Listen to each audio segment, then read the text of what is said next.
리오프닝 주식은 저는 지금 사도 수익이 낼 수 있는 여진이 있을 것 같고요.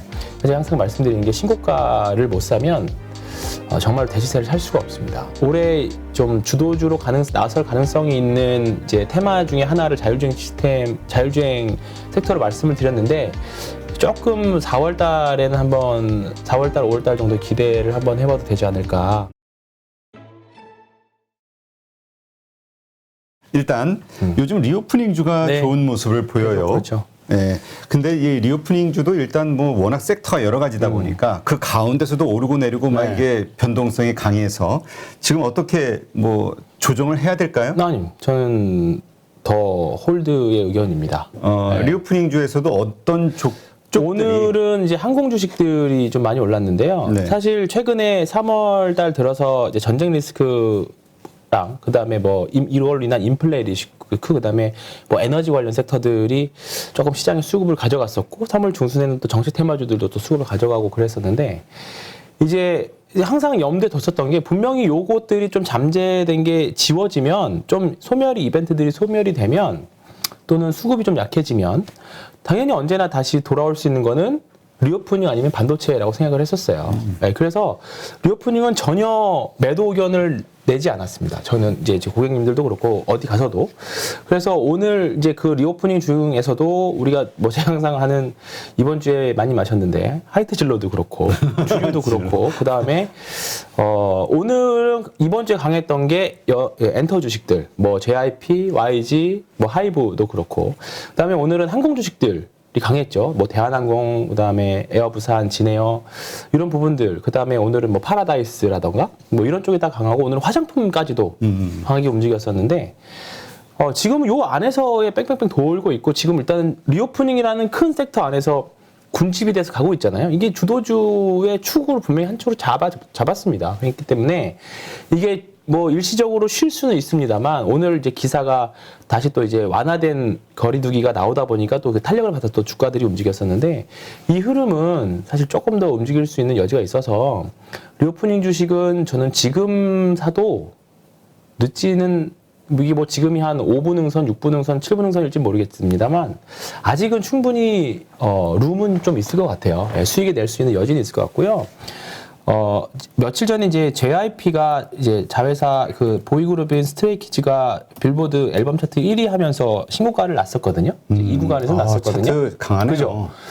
근데 제가 항상 말씀드리는 게 이제 신고가 근처에서의 거래량이 죽는 거래량들은 더 뻗어나갈 수 있는 거래량을 말씀드렸었잖아요. 근데 이제 딱 그 정석대로 움직이는 흐름이었어요. 그래서 요날 대량거래 수요일 날 대량거래 나온 날에도 이날도 사도 상관없다라는 생각이었는데 제가 항상 말씀드리는 게 신고가를 못 사면 정말 대시세를 살 수가 없습니다. 내가 바닥에서 사서 그 주식이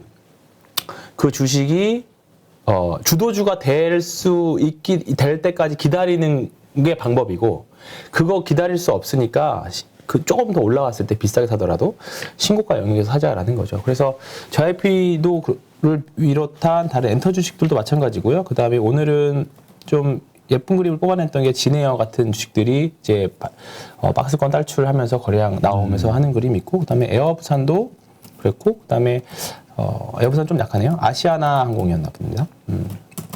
아시아나 항공도 이제 흐름이 좋은 흐름이고, 이런 부분들이 이번 주 나왔던 기사 중에 항공주를 살 게 아니라 항공권을 사라라는 기사가 그렇죠. 있었어요. 오히려 있었죠. 사기가 더 힘들어진다고. 그래서 지금 항공 주식들도 그렇고요. 일단은 유가도 이제 그 전쟁 리스크가 좀 완화되면서 유가 변동성도 줄어들고 있거든요. 그러면 심리적으로 이제 항공 주식들은 지금 이제 기저효과 충분히 발휘할 수 있는 구간이기 때문에 충분히 가능합니다. 그리고 또 파라다이스, 카지노 업체들 요 주식도 좀 좋은 것 같고요. 그다음에 GKL도 뭐 다 비슷한 거고 강원랜드는 오늘 제가 보진 않았는데 강원랜드도 신고가를 내려고 하고 있네요. 그래서 우리가 리오프닝이 이제 좀 사람들이 이제 정상 생활하러 가는 거니까 그렇게 된다라고 하면 충분히 지금도 늦지 않았다. 그거에 대해서는 뭐 비중 조절은 뭐 본인들이 이제 투자자분들이 알아서 하는 건데 섹터에서는 뭐 한두 종목은 꼭 반드시 포트 안에 있어야 되는 섹터라고 생각합니다.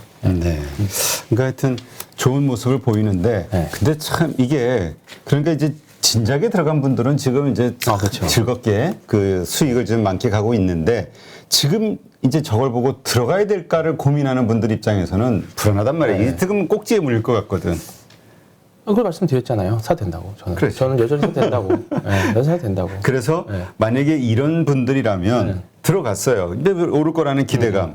그러나 그러지 않을 때 그럼 당연히- 어떻게 네. 손절을 할 것이냐에 대한 그 기준을 좀 한번 이야기를 해주세요.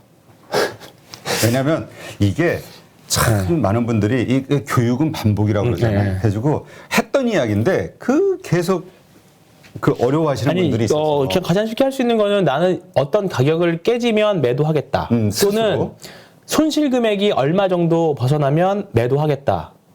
그걸 정해하시는 게 제일 좋습니다. 또는 그래서 스탑로스를 하라고 하는 게 예를 들어서 뭐 10,000원짜리 주식이 나는 이거 9,000원 깨지면 매도할 거야. 근데 막상 9,000원 가면 매도 버튼 손이 안 가거든요. 그래서 시스템적으로 걸어 놓으시라고요. 9,000원이 미리. 다 시스템에 있으니까 9,000원이 깨지면 자동으로 매도 주문이 나가도록 그렇게 하시는 방법이 있고 또는 리차드 데니스 리차드 그분이 말씀하시는 게 이제 전체 자산에서 2%를 범위를 벗어나면 매도하라고 하거든요. 그러니까 이게 어떤 뜻이냐면 1억의 총 자산이고 그 다음에 이거를 어떤 한 주식을 1,000만 원을 샀어요. 그러면 저 1억의 전체 자산의 2%는 200만 원이잖아요. 그렇죠. 근데 내가 1,000만 원어치 주식을 샀으면 20% 정도 까져도 괜찮아요. 이 총 자산은 200만 원이잖아요. 그러니까 그러면 그런 분들은 10,000원, 1,000만 원을 샀으면 8,000원이 깨졌을 때 매도하는 거죠. 네, 그런 식으로. 그렇게 총 자산 관리를 그렇게 하셔도 됩니다. 네. 네. 그러니까 하여튼 그 우리가 이제 가능하면 그 주린이들 입장에서 하도 물리는 분들이 많다 네. 보니까 그렇게 저렴할 때, 쌀 때 들어가라 혹은 신고가 네. 종목을 들어갈 때는 항상 손절할 각오와 준비를 하고 들어가라. 이 얘기를 좀 반복적으로 네. 말씀드리기 때문에 이제 다시 한번 점검해 봤습니다. 네. 신고가 매매에서는 무조건 손실 관리가 제일 중요합니다. 대신에 신고가 매매의 장점은 만약에 내가 생각한 대로 신고가를 가면 정말 큰 수익이 날 수 있는 거죠. 그래서 신고가 매매의 필수 조건은 짧은 손절, 긴 수익입니다. 네, 수익은 길게, 손실은 짧게. 네. 알겠습니다. 자, 오늘 또 그 쌍용차에 네. 대한 인수를 하겠다 발표한 쌍방울. 네. 쌍방울의 그 주가가 급등을 네. 했다고 하는데 근데 이거 어떻게 뭐 위험하다고 봐야 될지 뭐 잘 모르겠어요. 네. 어떻게 읽어야 될까요? 분위기를? 이게 전에 지금 이제 에디슨 EV랑 좀 비슷한 거잖아요. 근데 그렇지. 생각해 보세요. 근데 주가가 급등하려면 돈을 쓰는 입장이 급등해야 될까요? 돈을 받는 입장이 급등해야 될까요? 돈을 받는 입장에 네, 맞습니다. 급등을 해야죠. 네. 돈을 받는 입장이 급등을 해야 되는데 쌍용차가 거래 정지되어 있는 상태거든요. 쌍용차는 거래 정지된 상태인데 지금 오히려 그 이슈를 가지고 지금 관련 쌍방울 뭐 오늘 뭐 광림, IOK 뭐 이런 주식들이 급등을 했어요. 그러면 사실 제가 지금은 그냥 돈이 쌍용차 인수한대? 그럼 니네 한번 해봐. 그래서 이게 돈이 몰리는 정도지 여기서 더 이상 저는 큰 의미를 별로 부여하고 싶지는 않습니다. 그래서 결국은 누군가는 어떤 투자자는 그 시세 상승의 꼭지에 희생양이 될 분이 분명히 나올 겁니다. 네. 그러니까 이런데 어떤 분은 이렇게 생각하죠. 아 그래 내가 들어가서 조금 적당히 먹고 나오면 네. 되지. 네. 그러니까 안 당하면 되지라고 네. 생각하고 들어가지만 이러다가 당하는 거니까. 그렇죠. 네. 왜 그런 거 있잖아요. 불조심하자. 네. 그럼 불장난 안 하면 되거든. 네, 그렇죠. 안 하면 근데 불장난하면서 불조심하려고 하면은 정말로 기거든. 네, 그렇죠. 그러니까 주변에 에디슨 EV도 사실 이제 인수한다고 해가지고 주가가 급등했다가 이제 거래 정지가 된 건데요. 여기 이런 흐름이잖아요. 그렇죠.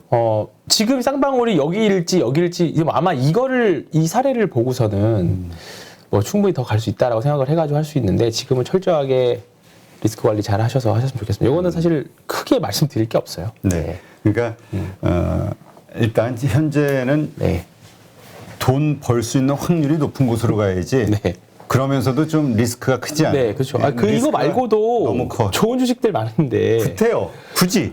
만약에 이번 주말간에 갑자기 이거와 지금 오늘 나왔던 기사와 반대되는 기사가 나오면 월요일 날 어떻게 되려고요? 네. 쫙 그럴 빠지는 수 거지. 있습니다. 충분히. 그리고 또 문제는 쌍방울 자체가 인수할 만한 어떤 네. 재무적 능력이 네. 있는 그룹이냐, 네. 회사냐, 네. 여기에서 또 의심을 그렇습니다. 시장에 받고 있으니까. 네.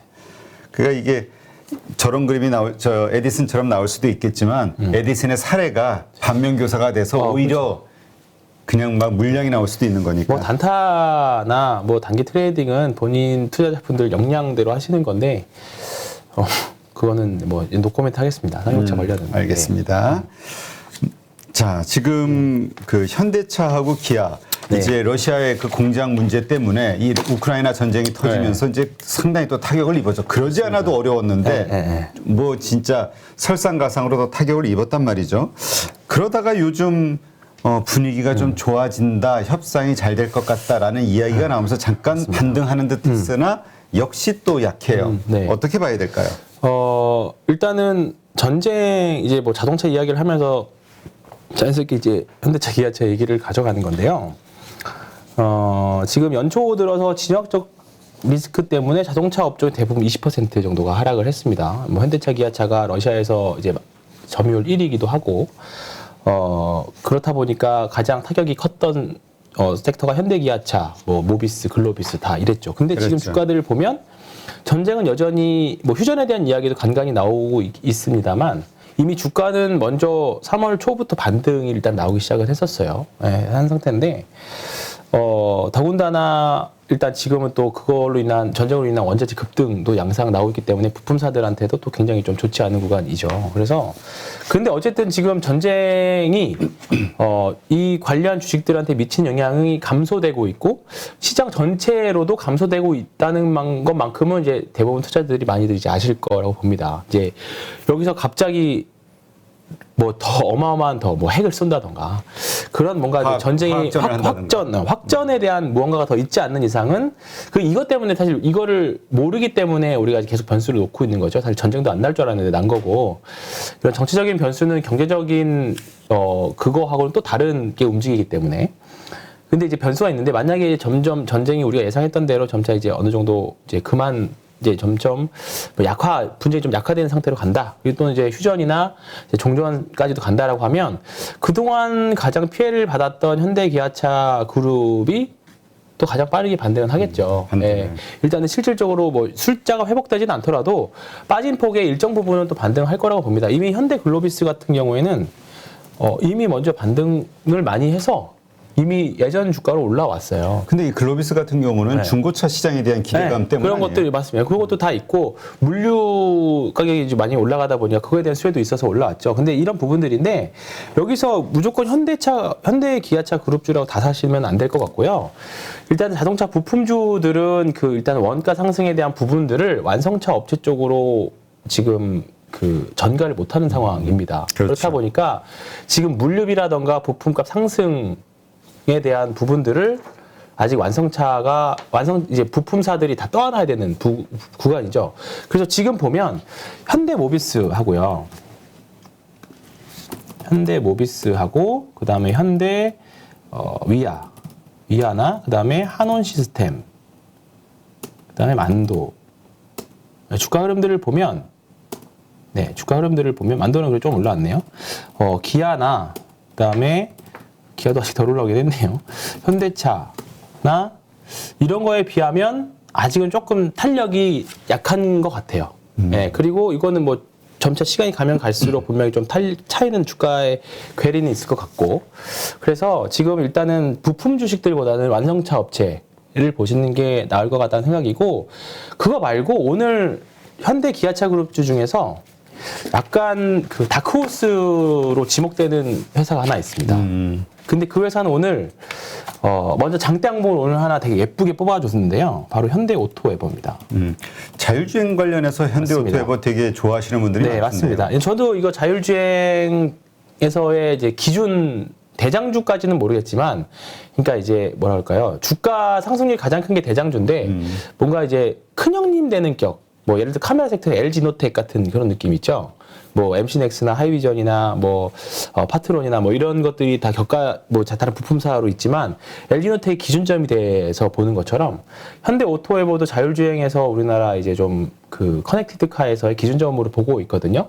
시가총액도 딱 3조 원대고 LG노텍이 딱 3조 언저리에서 시작해가지고 거의 10조 언저리까지 상승했거든요. 그러니까 또 요것도 딱 비슷하다고 봐요. 그리고 최근에 나온 기사들이 이게 현대오토웨버는 현대기아차 그룹 내에서 소프트웨어를 담당하는 회사입니다. 그리고 현대차, 기아차의 이제 그런 커넥티드카, 자율주행 시스템을 계속 업그레이드하고 설치를 할 건데 지금 한 20종 정도가 이제 그런 관련 소프트웨어가 실려 있거든요. 자율주행 시스템 관련해서. 근데 이제 40종으로 이제 확대도 되고요. 그리고 계속적으로 지금 최근에 나온 기사는 현대기아차가 이 소프트웨어 쪽으로 매출의 30%를 쏟아붓겠다라고 하면 당연히 거의 뭐 그 수혜를 그 현대 오토웨버가 다 가져가는 거니까 당연히 그룹사 내에서의 약간 그동안은 좀 뭔가 다르게 개별적으로 움직였다라고 하면 지금은 현대 기아차 그룹 내에서 좀 어떻게 보면 그 라이징 스타가 될 수 있는 위치인 것 같아요. 그래서 오늘 현대 오토웨버가 이렇게 나오면서 다른 자율주행 차들 관련 주식들도 같이 움직일 수 있는 흐름을 좀 만들어진 것 같아서 제가 올해 연초에 그 좀 주도주로 나설 가능성이 있는 이제 테마 중에 하나를 자율주행 섹터로 말씀을 드렸는데 조금 4월 달에는 5월 달 정도 기대를 한번 해봐도 되지 않을까. 그래서 다른 관련 주식들도 찾아서 보시면 좀 도움이 될 수 있을 거라고 봅니다. 네. 지금 이 현대오토웨버가 그 자율주행의 대장주라고 봐야 돼요? 주도주? 그러니까 주도주를 어떻게 보느냐 차이인데, 그러니까 주가 상승이 대장주가 되겠죠. 근데 주도주 가능성이 있죠. 예, 주도주로 저는 그러니까 아직 주도주라고 말씀드리기보다는 기준점이 되는 주식, 기준을 잡아주는 주식. 그러니까 현대 오토웨버가 무너지면 다른 주식들도 같이 무너져. 자율주행 쪽 테마가 같이 무너질 것이다. 네. 전에 이 현대 오토웨버 좀 살펴봤었는데 그때 PER이 상당히 좀 높았던 걸로 기억이 높아서 돼요. 좋죠. 예, 네, 높아서 좋습니다. 그래서 이제 좀 위험하지 않냐? 이 가격대, 밸류에이션에 대한 문제 이게 좀 부각이 됐었던 것 같은데 괜찮을까요? 성장주는 원래 비쌀 때 사는 거예요. 성장주로 보자. 네, 성장주 여기 누가 봐도 성장 섹터가 성장주잖아요. 그러면 오히려 이제 선반영해서 움직이는 시장이기 때문에 한국은요. 오히려 비쌀 때 사서 2차 전지 섹터 다 마찬가지예요. 에코프롭이나 LNF 다 마찬가지였어요. 적자에 적자 전환할 때 정말로 영업이익 조금 나올 때부터 시작해서 주가가 폭발적으로 움직였지. 올해 이제 실적이 본격적으로 나오게 한 해 나서 보니까 이제 작년부터 좀 이제 주가가 좀 쉬기 시작한 거잖아요. 그러니까 오히려 비쌀 때 좀 과감할 때 사줘야죠. 근데 올해 예상 영업이익이 1,200억에 시총이 3조 4천억이니까요. 한 20배, 30배 언저리 되는 것 같은데요. 괜찮을 것 같습니다. 저는. 네, 좀 계속 성장이 꺾이면 모르겠는데 내년에도 성장하는 그림을 또 그려지고 하니까. 네. 알겠습니다. 자, 그렇다면 현대차 기아 그러니까 자동차는 이제 조금 더 부품을 포함해서 조금 더 길게 봐야 된다. 네, 그렇습니다. 지금은 아직은 오를 타이밍은 아닌 것 같다. 네, 지금 요즘에 이제 현대기아차뿐만 아니라 외국인들이 대형주를 사지 않습니다. 그러니까 지금 계속해서 한국 시장을 팔고 있는 상황 아니냐. 파는 것까지는 어느 정도 멈춘 것 같기는 한데 파는 게 끝났다고 해서 사야 주가가 오르는데 그렇죠. 사줘야 되죠. 공격적으로 사는 느낌이 아니죠. 오늘도 결국은 최근 일주일은 외국인들이 계속 팔았죠. 팔기만 했고 오늘도 이제 파는 양이 금액이 적기 때문에 큰 의미는 없는데 선물도 계속 샀다 팔았다. 근데 선물이 조금 의미 계속 봐야 되는 게 먼저 선물을 바닥에서 먼저 사고 그다음부터 현물로 밀어 올리면 선물에서 큰 돈 없이 다 수익이 낼 수 있거든요. 그러니까 최근에 어제도 5천억 샀다가 오늘도 5천억 팔고 하는데 왔다 갔다 하기는 하는데 일단은 현물 움직임하고 선물 움직임은 조금 달라지긴 했어요. 그래서 최근에 선물이 한 1조 정도 순매수 들어온 날이 분명히 조만간에 나오지 않을까. 그러면 그때부터 좀 지수 반등은 가능하지 않을까 이렇게 생각하고 있습니다. 정황상 어차피 이제 3월 달에 이제 지금 1월달 연초의 실적 눈높이가 올해는 썩 별 성장이 없을 거다. 그리고 1분기 실적 EPS 성장률도 굉장히 낮을 거다라고 했는데